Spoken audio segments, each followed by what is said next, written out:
আসসালামু আলাইকুম ওয়া রাহমাতুল্লাহি ওয়া বারাকাতুহু।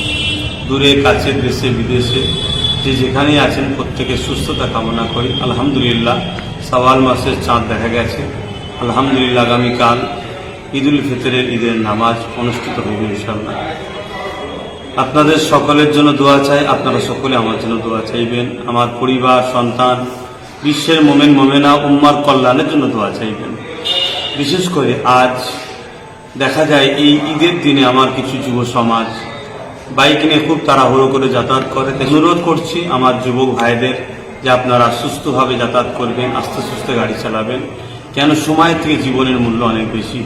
পাশাপাশি আজকে বিশ্বের প্রত্যেকটা জায়গায় নিরীহ মানুষের উপরে যে অত্যাচার চলছে, এই অত্যাচার যাতে বন্ধ হয় এর জন্য দোয়া চাইবেন।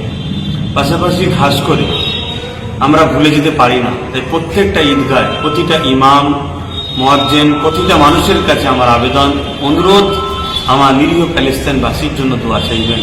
আজকে যেভাবে এক অপশক্তি প্যালেস্তাইনবাসীর উপরে দীর্ঘদিন ধরে যে অত্যাচার চালাচ্ছে, নির্মমভাবে যেভাবে প্যালেস্তাইনের নিরীহ শিশু বাচ্চাগুলো শহীদ হচ্ছে, বড় থেকে নিয়ে ছোট পর্যন্ত সবার উপর যে জুলুম হচ্ছে, তাই সেই প্যালেস্তাইনবাসীর জন্য দোয়া করবেন। আসসালামু আলাইকুম ওয়া রাহমাতুল্লাহি ওয়া বারাকাতুহু।